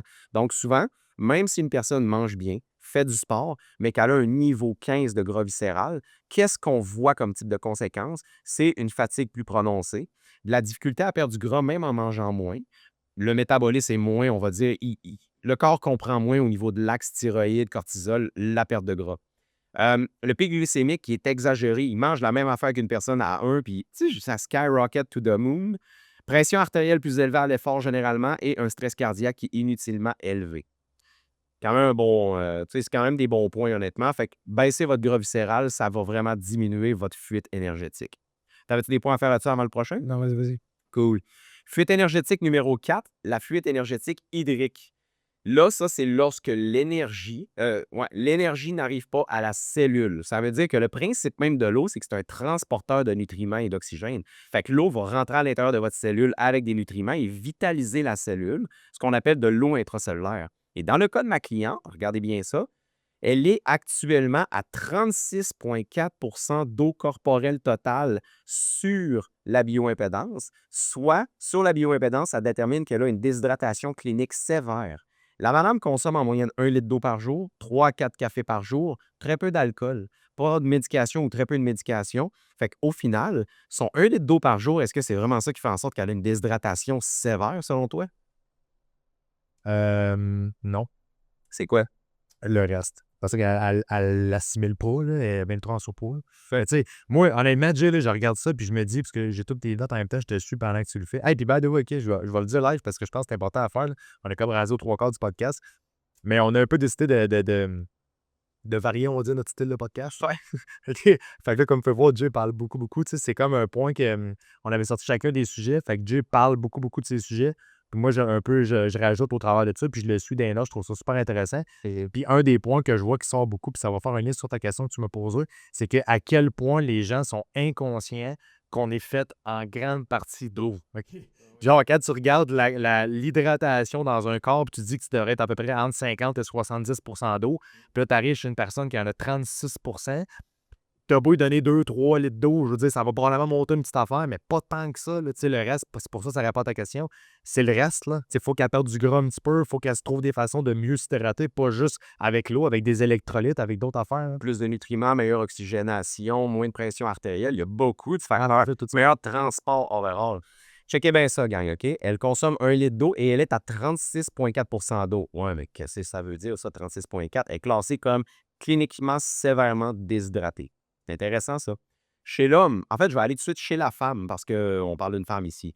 Chez la femme, 50 à 60 d'eau corporelle, c'est là le range qu'on voudrait avoir. Ça veut dire qu'à 50 et moins, tu es considéré comme étant déshydraté ou tu commences à embarquer dans la déshydratation. Et 60 j'ai rarement vu du monde plus que ça, honnêtement. Si on regarde, admettons, de 55 à 60 on est dans la catégorie de très bien hydraté. De 52 à 54 c'est acceptable, limite basse. De 49 à 51 d'hydratation, déshydratation légère. Et en bas de 49, déshydratation clinique. Tu as dit, tu as rarement vu en haut de 60 là. Ouais. Ben, en fait, plus que quelqu'un est lean, ou la plupart du temps, plus que son pourcentage d'eau, on va dire, va être élevé. Parce que moins qu'il y a de gras, plus que le corps est composé d'eau. Là. Fait que, tu sais, la masse maigre va être plus élevée. Ben, en fait, c'est pas que la masse maigre va être plus élevée, c'est que la graisse va être moins élevée. Il y a moins de Donc, masse le critique. poids total, il y a plus d'eau par rapport au pourcentage du poids total. Fait que moi, je le vois, là, des fois, des 60 et plus. Mais la majeure partie de, mettons, on va dire ça de même, de clientèle qui vient nous voir, qui veut perdre du gras, qui a un surpoids quand même pas pire, là, c'est vrai que c'est rare que Ils sont souvent en bas de 45, 50. Ouais, c'est ça. Ils sont entre 50 et 45. Puis, tu sais, si on regarde, admettons, fait que dans le fond, ma cliente, 49 et moins, c'est une déshydratation clinique. Elle est à 36,4. Pourquoi? Parce que le corps, même si qu'elle boit, ben là, définitivement, ça serait bien qu'elle boit plus, mais sais, juste le fait qu'elle a énormément de surpoids, son corps est à 50% de graisse, c'est sûr que le corps, il ne peut pas rentrer son petit 1 litre d'eau puis absorber pour toute la masse métrique qu'elle a. Elle est en obésité trimorbide. Fait il faut impérativement qu'elle perde du poids pour réussir à aller réguler ça. Chez l'homme, c'est entre 55 et 65. Puis ce que tu as dit tantôt, c'est super vrai, puis c'est super bon. À 200, je l'ai encore, ma InBody. J'ai checké ça justement en faisant les notes. Sur ma première InBody ultime, j'étais à 57 d'eau. Fait que si on regarde, 57 c'est acceptable limite basse. Puis vraiment limite basse juste avant la petite légère déshydratation. Puis pourtant, je bois 4 litres d'eau, je prends des électrolytes, je prends des vitamines, je m'entraîne, je fais tout. Mais parce que j'avais tellement de poids corporel, par rapport à la quantité d'eau que je bois, c'était quasiment impossible. La déshydratation, à force de prendre du surpoids, vient pratiquement tout le temps dans tous les cas ou presque. C'est tough de rester très bien hydraté. Et là, actuellement, je suis à 62. Fait que je suis dedans le entre 60 et 65 qui est très bien hydraté. Puis j'ai pas changé mes habitudes d'hydratation, là. J'ai pas changé rien pantoute. La seule et unique chose, c'est qu'il y a 36 livres de moins, mais probablement que j'ai gardé le même niveau d'eau, fait que le pourcentage est resté le même. Le pourcentage a augmenté. Fait que c'est des points, mais l'impact de la déshydratation, très rapidement, je veux passer à travers ça. 1% de déshydratation, ce qui veut dire que si on prend en compte que ma cliente est techniquement classée comme étant 13% selon Yannick Bodin en déshydratation, elle peut avoir mal à la tête souvent, elle peut avoir des problèmes de peau, elle peut avoir de la perte de masse musculaire. Ça se peut qu'elle ne file pas. C'est le cas, je vous le dis tout de suite. 1% de déshydratation, voici les effets. Diminution de l'énergie cellulaire, la production d'ATP par manque de transport de nutriments, diminution de la concentration et du focus, diminution de la performance cognitive et augmentation de la perception de fatigue chronique. 3 à 5% de déshydratation. On va s'entendre juste pour finir sur le 1%. La plupart du monde sont dans ce stade-là probablement. 3 à 5 de déshydratation, l'effet, diminution drastique de la force et de l'endurance musculaire, augmentation de la fréquence cardiaque au repos et à l'effort, diminution de la thermorégulation. Je vois beaucoup de personnes qui viennent me voir, puis je leur pose la question, as-tu tendance à avoir le nez, les doigts, les pieds tout le temps froid? Ah, ça peut être quand même intéressant. Diminution de la thermorégulation et déshydratation. Hey, il y aura peut-être quelque chose à connecter ici. Et augmentation du cortisol et du stress oxydatif, fait que le corps se met en mode alarme, puis là, il commence à avoir des réactions différentes. Fait que le corps consomme plus d'énergie pour faire exactement la même chose. C'est ça en tant que tel le point qui est important. Fait que, Hey, attends un peu. ben, Tantôt, je m'étais mis une note parce que tu parlais du pourcentage. Je t'avais comme un peu posé la question en ronde, fait que je te repose par entremise, mais le pourcentage que tu parles, c'est toujours relié au pourcentage le plus faible dans ton graphique. ouais, Ça, je comprends. tout le temps. Donc, si, mettons, tu dis un 5 de déshydratation qui est plus extrême un peu, ben mettons pour une femme que le 49 c'est déshydratation plus clinique, ça veut dire qu'un 44 et moins serait genre un cas de Elle déshydratation. commencera à avoir des réactions plus sévères, là, la section un peu plus sévère, exactement. Puis je sais pas, tu sais, j'ai pas le 10% et plus, là. Ça, c'est vraiment rare que je vois ça, mais souvent, si j'ai des personnes, ben ma cliente, c'est ça, c'est très rare. Que plus que tu es en surpoids, que le pourcentage de gras est élevé, puis que tu as du gras, on va dire, en excès, ben, plus que ton niveau de pourcentage d'eau va être faible. Là, Exact. Exact. Fait que c'est pas mal, je vous dirais, tu sais, buvez de l'eau, hydratez-vous correctement, prenez des électrolytes si nécessaire. Faites évaluer peut-être votre quantité d'eau. C'est une belle métrique qui est intéressante. Puis, tu sais, des bioimpedances in-body, nous, à la clinique, on en fait, pour nos clients actifs. Puis sinon, je sais que vous avez sûrement accès dans votre ville, dépendamment de où vous écoutez le podcast, à faire peut-être un scan comme ça. Je pense que la 240 ne fait pas le niveau d'eau intra et extracellulaire. Mais je pense que la 570, oui. Ouais, avant c'était 240, c'est rendu 270, c'est comme le vieux, si je ne me trompe pas. Là. Mais dans le fond, ouais, disons, il y a 2 affaires de plus, c'est pour ça qu'on l'avait pris, je me rappelle très très bien. C'est first, ça dit la différence entre intra et extracellulaire, donc pas juste l'eau complète. Et deuxièmement, c'est un point que tu as dit, ça dit la graisse viscérale. Qu'il n'y a pas sur le InBody, mettons 270 ou 240 anciennement, je pense. Puis j'ai eu à plusieurs reprises des 240, 270, je me souviens plus c'est quoi. La segmentation musculaire n'est pas aussi précise. Fait que il y a des avantages segmentation musculaire et adipeuse. Ouais, je pense que c'est marqué genre, mettons, tu as 20, je n'importe quoi, on va dire, je fais un chiffron, 100 livres de masse musculaire. Tandis que nous autres, mettons, tu as marqué 100 livres, mais les bras, les jambes, le tronc. Je pense que eux, c'est juste. Non, en fait, c'est ça. Je pense que eux, c'est tronc, jambes, bras. Mais nous, c'est segmenté, bras gauche, bras droit, jambes gauche, jambes droite. C'est ça. Ouais. Autre point, la 5e, la fuite énergétique biochimique. Il en reste 2 gangs. La fuite énergétique biochimique. lorsque le carburant que tu consommes ne se convertit pas correctement en énergie. Les calories sont présentes, mais la transformation en adénosine triphosphate, la molécule de l'énergie dans le corps, est inefficace ou inerte. Les étapes normales de la production énergétique, puis lui, je pense qu'il va être plus rapide un peu. Les étapes normales que le corps va devoir faire pour produire de l'énergie, comment l'énergie se crée dans le corps, c'est simple. Tu manges un aliment, il va y avoir étape 1, digestion et absorption par reconnaissance enzymatique. Fait que le corps, il perçoit que tu manges du steak, blé d'Inde, pétate, ton pâté chinois.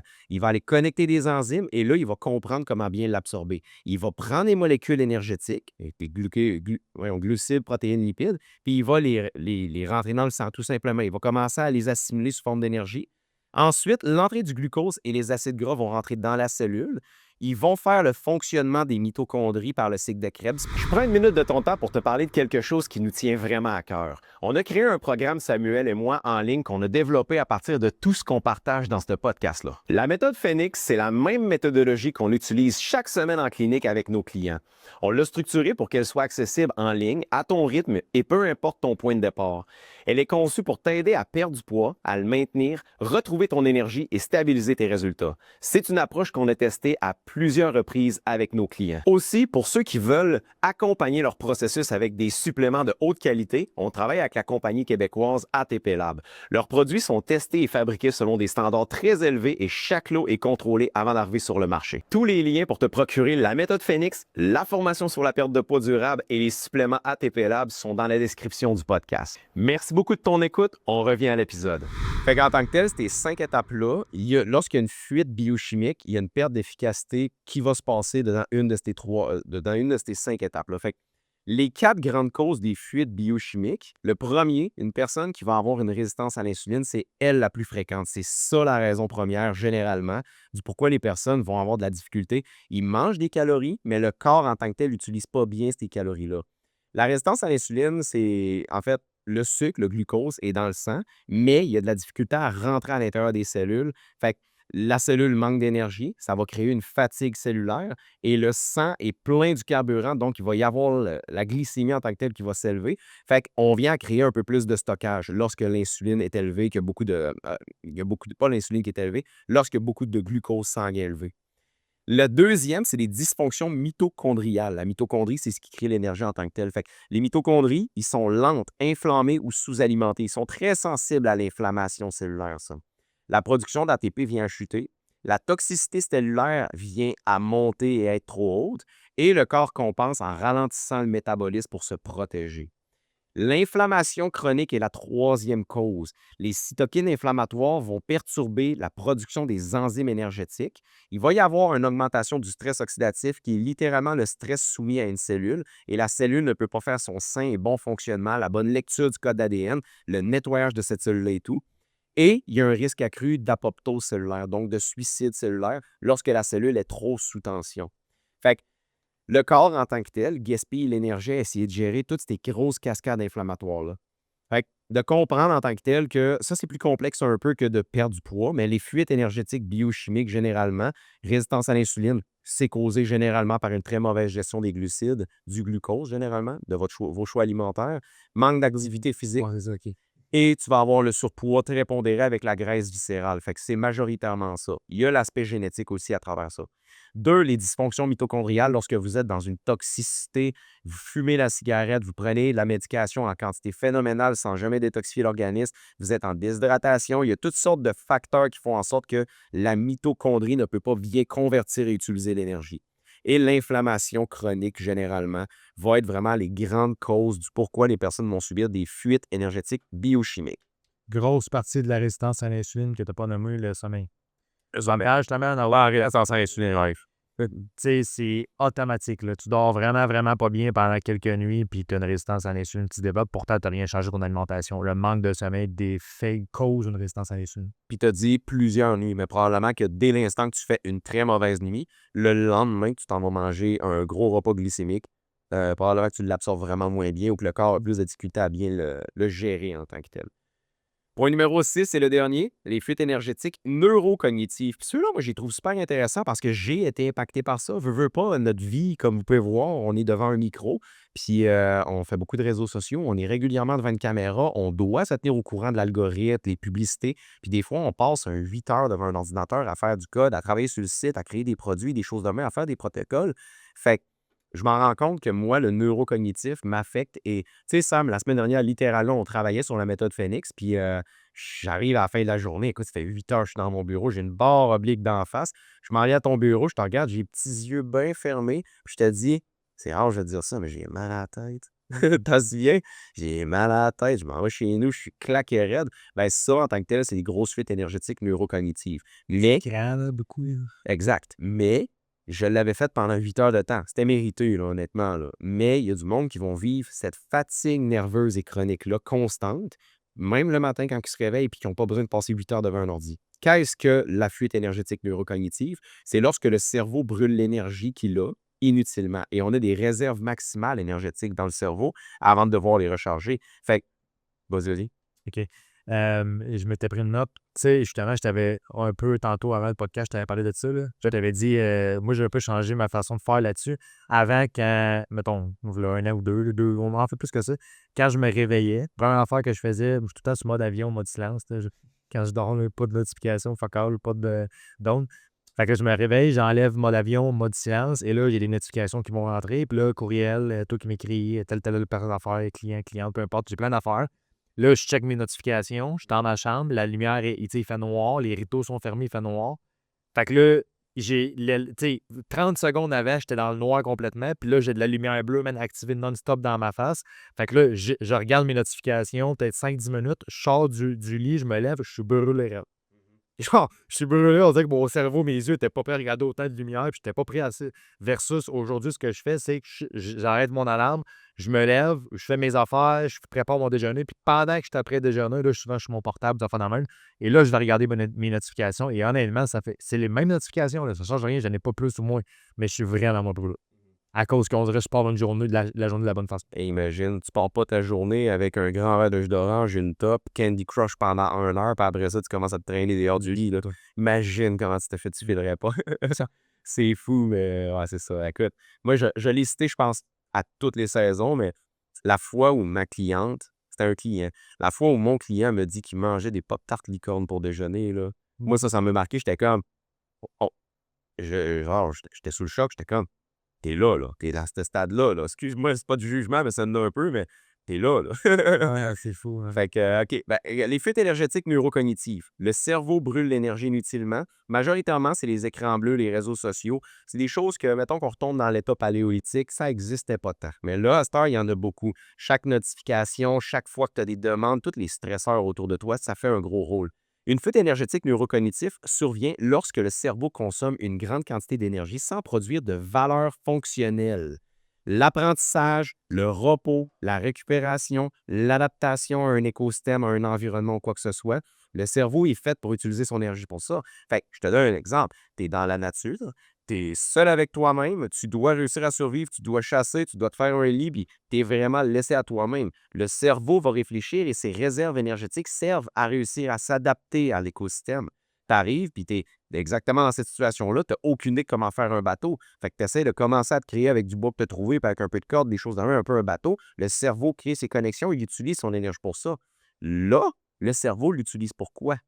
Parce qu'il swipe Facebook, est-ce que je porte attention à cette notification-là ou pas? Est-ce que je regarde cette vidéo-là ou pas? Puis on commence la journée, puis je dirais au moins 80 puis tu sais, je généralise, là, mais il doit y avoir au moins 80 des gens qui ont pratiquement vidé à 50-75 leur réserve énergétique neurocognitive avant même de commencer leur journée. Ah, c'est fou, ça. C'est fou raide. Fait que le cerveau est l'organe le plus énergivore du corps. Grosse note, belle quote. Le cerveau est l'organe le plus énergivore du corps. Il demande environ 20 de la dépense énergétique totale de votre journée, jusqu'à 25-30 chez les personnes ultra stressées et anxieuses. Hey, pour la grosseur qu'il y a, là, C'est dit, ben c'est visible, là, tu sais, parce qu'il lave dehors, là. Tu sais, je sais, pour moi, il est énorme, là, mais Non, non, mais pour vrai, c'est petit le cerveau, mais ça demande. Tu sais, quand tu regardes ça, c'est juste 20%, c'est 1,50, c'est pas énorme. Mais versus la croissance du compte giron, c'est fou, là. C'est énorme. Puis 25 à 30 ça veut dire que le cerveau peut demander jusqu'à 10 de plus pour être capable de faire les mêmes tâches chez une personne ultra stressée et anxieuse. Qu'est-ce que ça veut dire ultra? Je le sais pas, mais il y a du monde qui vit bien du stress. Puis tu sais, à cette heure, c'est plus difficile d'être ultra stressé ou anxieux là, dans la société. La plupart des gens sont ultra stressés et anxieux. Stressés de ne pas pouvoir payer à la fin du mois leur compte, stressés de ne pas faire ça, stressés de ne pas bien paraître en public, stressés de ne pas être capable de remettre tel travail à telle heure, stressés parce que je veux-tu être assez liké de ces réseaux avec ma nouvelle photo, je vais l'enlever. Le stress est omniprésent partout. J'ai vu là, cette semaine sur les réseaux sociaux, justement, pendant que je scrollais. J'ai vu dans le fond, les je pense que c'était une affaire dans le Journal de Montréal, que les Québécois, je ne sais plus c'était quoi le pourcentage, pour vrai, je ne veux pas dire n'importe quoi, mais on va dire 65, c'est quand même élevé, mettons 60-65% avaient des difficultés au niveau du sommeil, à dormir, à cause de tout ce qui est financier. Puis si je ne me trompe pas, c'était relié à l'épicerie, Ouais. à cause que les prix avaient monté, puis là, c'était tout ce qui est côté stress financier, puis c'est débile, là. Ben, c'est fou, tu sais. Là, en ce moment, on est en 2026, là, on commence l'année. Puis c'est fou parce que j'avais lu justement un article qui disait que actuellement au Québec, 50 des familles sont en détresse alimentaire. Ça veut dire qu'ils ont un stress alimentaire énorme. Ils ne savent pas s'ils vont réussir à s'alimenter correctement ce mois-ci, là. Fait que c'est quand même quelque chose. Mais le stress est omniprésent, puis ça draine beaucoup d'énergie. Fait que c'est la meilleure façon de drainer une personne, c'est de la mettre dans un environnement ultra stressant. Puis c'est surtout les réseaux sociaux, en fait. La meilleure façon de drainer l'énergie des gens et l'attention des gens, puis de faire en sorte que les gens ne se lèveront jamais de ce modèle de société-là, c'est de les mettre devant des réseaux sociaux, des Netflix de ce monde, puis de leur brûler cette énergie cognitive-là.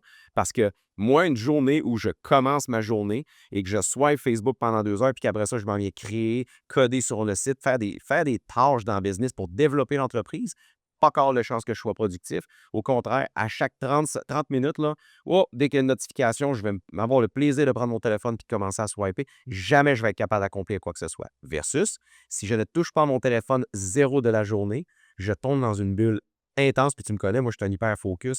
Je pars pendant 8 heures de blitz, puis je clenche. Fait que ça joue un énorme rôle. Toute surstimulation a un coût métabolique réel.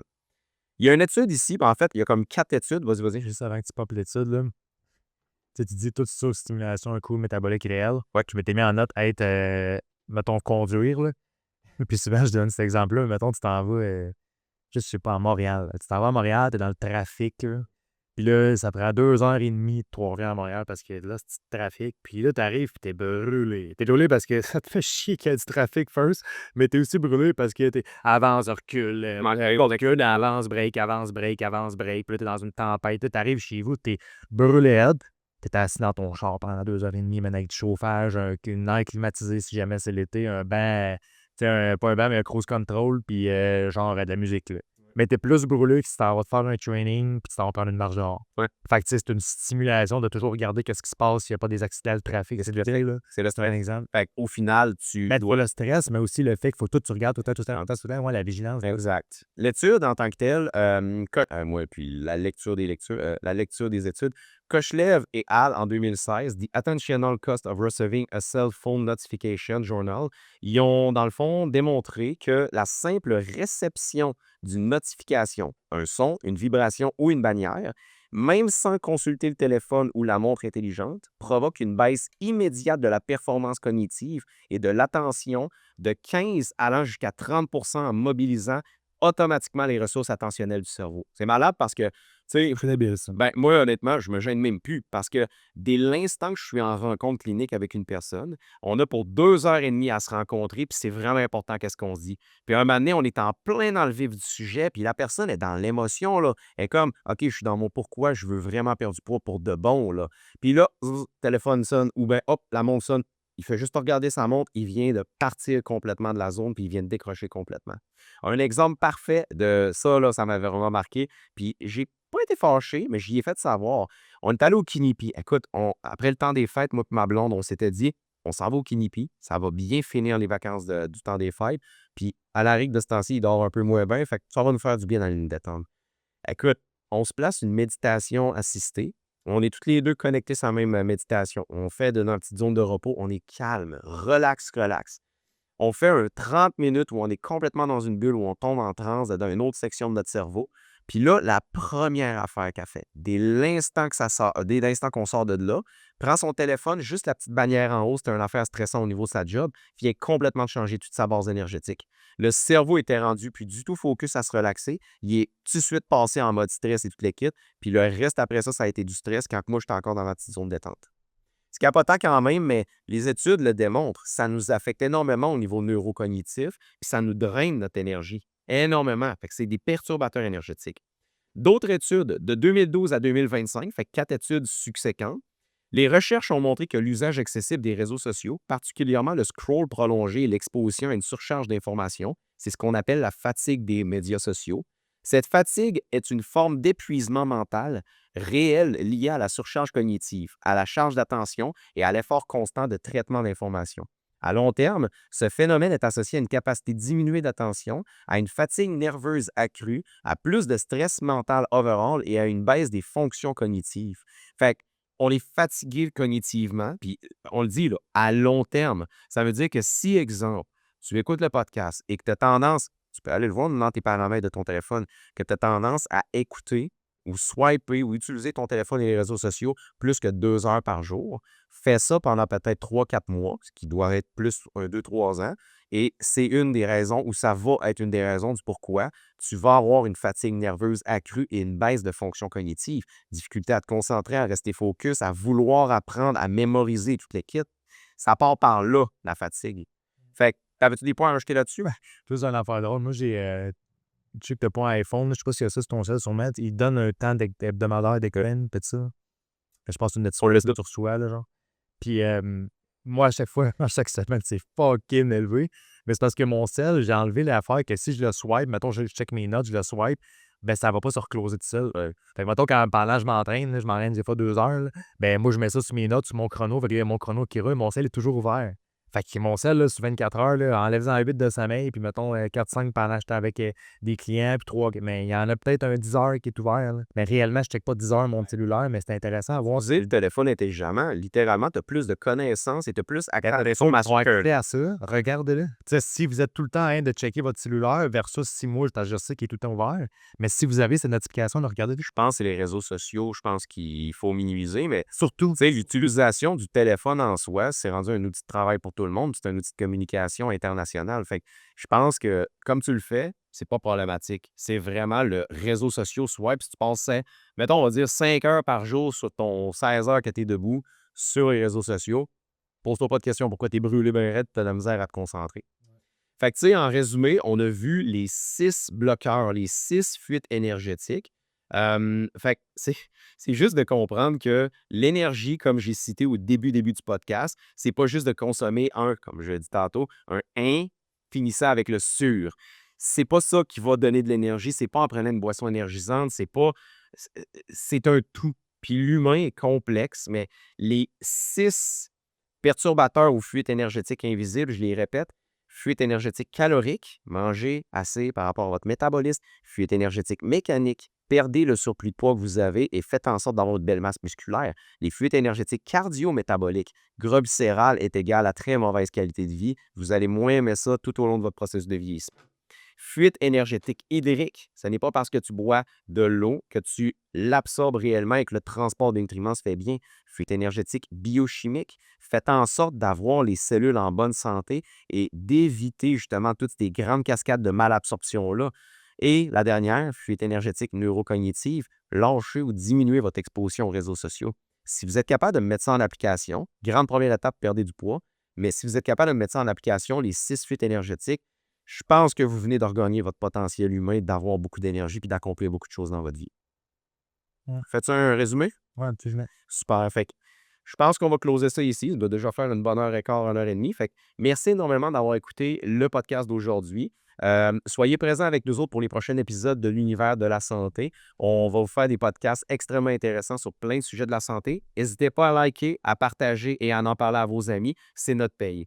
Merci énormément de votre écoute. Le prochain podcast, on va parler de sommeil pour ceux qui sont intéressés. Donc, je sais que tu l'avais dit tantôt, mais je le répète, laissez un beau 5 étoiles. C'est la plus belle paye que vous pouvez faire pour nous autres. ça fait pousser notre algorithme. Donc, merci à tous de votre écoute. On se retrouve dans l'épisode 2 de la saison 3. À plus. Ce qu'on partage, Samuel et moi, dans ce podcast-là, est à des fins éducatives seulement.